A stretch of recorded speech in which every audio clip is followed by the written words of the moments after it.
Jeremías capítulos 28 al 30. ¿Cómo distingo si un profeta es falso o un profeta es auténtico? ¿Cómo lo sé?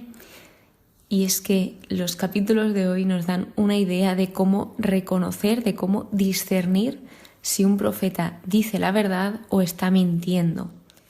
Lo primero se ve en su motivación, qué le está motivando a ese profeta para decir lo que está diciendo. Un profeta que es auténtico, lo que le mueve es la lealtad a Dios por encima de todo. A pesar de que él no le apetezca decir lo que tiene que decir o a pesar de que tenga que decir cosas que no son agradables para los demás y sabiéndolo, él sigue diciendo la verdad por delante de todo, siendo fiel a Dios por encima de todo.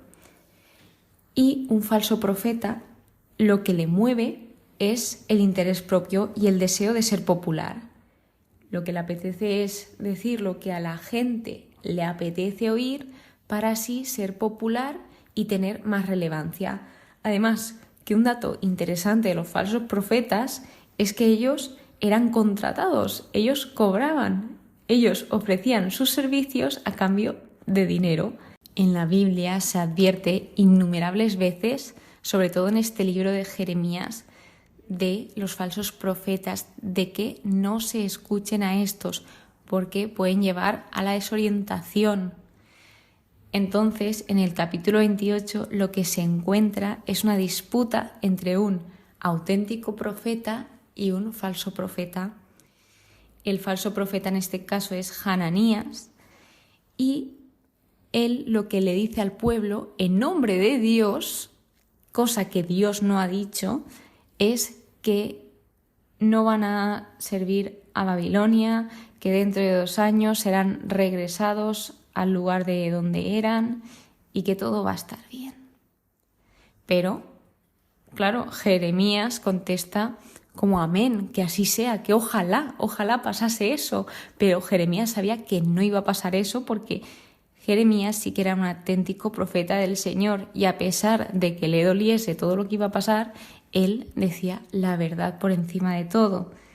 Así que en este versículo 9 nos dice, si un profeta profetiza la paz, cuando se cumpla la palabra de ese profeta, se reconocerá que le había enviado Yahvé de verdad.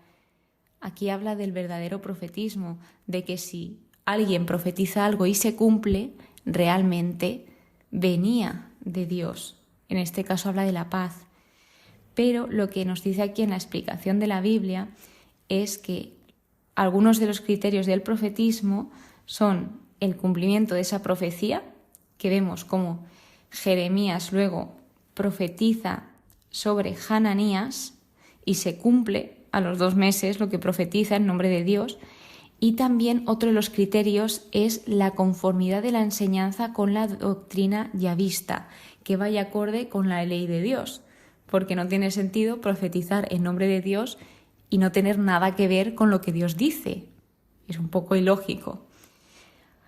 Por lo que sucede aquí es que Jeremías le contesta a Hananías con la verdad, Hananías no quiere oír esa verdad, se enfada, dice todo lo contrario a Jeremías y le rompe el yugo de madera que en el anterior episodio, en el anterior capítulo, vimos como Dios le manda a Jeremías a que se hiciese ese yugo y que se lo unciese a la cerviz. Entonces, le rompe el yugo como para intentar ilustrar esa profecía falsa, pero tras esto, Dios habla a Hananías a través de Jeremías y les habla de un yugo de hierro que ellos mismos se impusieron, porque el yugo que Hananías había roto era un yugo de madera, era un yugo más fácil que el de hierro, porque el de hierro era mucho más fuerte y mucho más incómodo. Y esto lo que representaba aquí era ese juicio y que el señorío babilónico era seguro, que ya no podían escapar de ahí. Y el yugo de madera era para mostrarles que permanecerían sometidos a Nabucodonosor, rey de Babilonia, y que sus planes de rebelión no se cumplirían, porque había una serie de reinos circuncidantes que se iban a rebelar contra el rey de Babilonia, pero esto no les iba a servir de nada. Así que vemos lo último que decir del yugo es que era un instrumento de servidumbre. El yugo es un aparato que se pone en el cuello para llevar cargas y es un símbolo de cautividad o esclavitud, sobre todo en este contexto.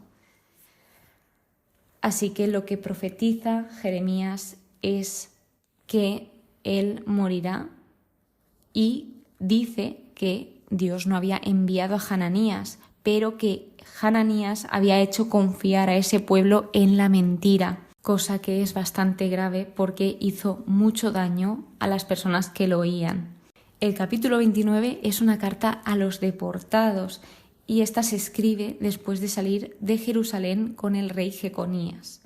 Esta era una carta enviada por medio de Elasá y era un mensaje de Dios a través de Jeremías a todos los deportados. Vamos viendo cómo Dios intenta comunicarse con su pueblo constantemente. Independientemente de si ellos lo escuchan o no, Él siempre se preocupa por esa comunicación, por esa relación con el pueblo y sobre todo aquí habla de consejos, de advertencias, todo para su bien.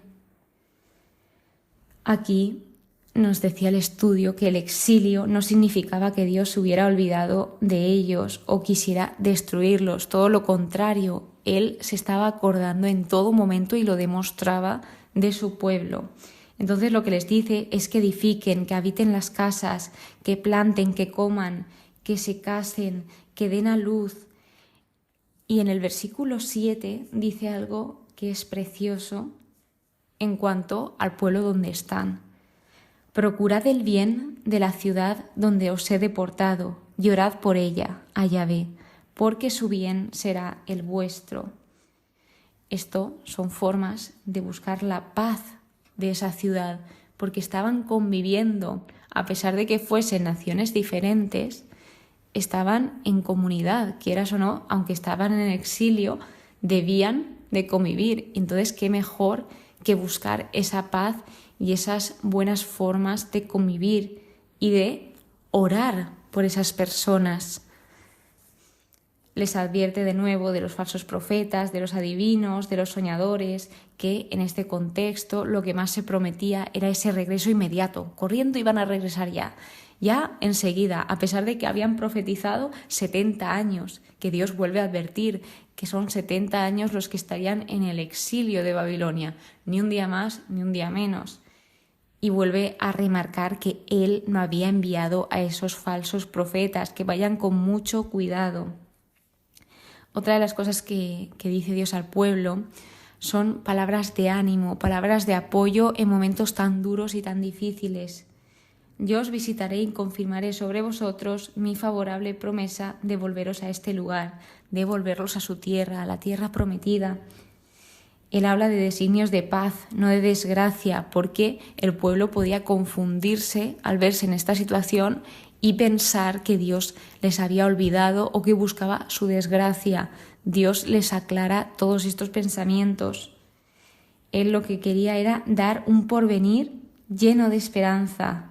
Me invocaréis y os escucharé, me buscaréis y me encontraréis. Esto sí lo hacían de todo corazón, con corazón sincero. Y de nuevo habla de que los reunirá a todos. Algo que nos deja este fragmento es que Dios piensa en nosotros, Dios piensa en ti, y no solo piensa en ti, sino que también piensa acerca de ti. Vemos cómo todos sus pensamientos van dirigidos a ti. Vemos cómo se preocupa por todos y cada uno de nosotros. Seguidamente empieza el libro de la consolación, que vemos cómo este libro tiene un tono general de esperanza y optimismo. Vemos cómo este libro trata de ese Israel y Judá reunidos de nuevo. Y este capítulo 30 se titula Promesa de restauración a Israel del norte, donde Dios se dirige a Jeremías y le dice que escriba en un libro todas las palabras que él le ha dirigido. Dios habla a través de Jeremías y se dirige hacia su pueblo. Les está invitando a que confíen. Les dice: no temas, siervo mío Jacob, ni desmayes Israel. Acudo a salvarte. Contigo no acabaré, aunque te corregiré como conviene. Es decir, él no iba a acabar con su pueblo, pero sí que iba a corregir la conducta que tenían, porque muchas eran sus malas obras. Entonces él lo que quería era corregirlos para que todos viviesen de la mejor manera posible. Continúa hablando y va enfatizando su promesa de restauración, diciendo que hará que tengan alivio, que Él los curará de sus llagas. Me apiadaré, será reedificada, restablecida. Habla de alabanzas, de gente alegre, de que multiplicará los habitantes, que los honrará y no serán menguados, de una comunidad estable. También habla del Mesías en el versículo 21. Y para ir concluyendo, habla de que así seréis mi pueblo y yo seré vuestro Dios, que esta era la fórmula clásica de la alianza. Nombra la tormenta o la tempestad, que esta era una figura del juicio de Dios, y termina hablando de en días futuros, que en otras traducciones habla de en el fin de los días, el fin del mundo, y habla de un pleno cumplimiento de todas estas cosas que está diciendo en este momento en ese fin del mundo o fin de los días. Otra de las cosas que quería comentaros que indicaba en el estudio bíblico era que comentaba que el juicio de Dios es seguro. En su misericordia puede retrasarlo mucho, pero ciertamente llegará. El juicio de Dios también proviene de su corazón. Una expresión del amor de Dios por el bien es su disgusto por el mal, porque a lo largo de todos los capítulos vemos cómo Dios busca la justicia por encima de todo y Él hace justicia con todo y con todos.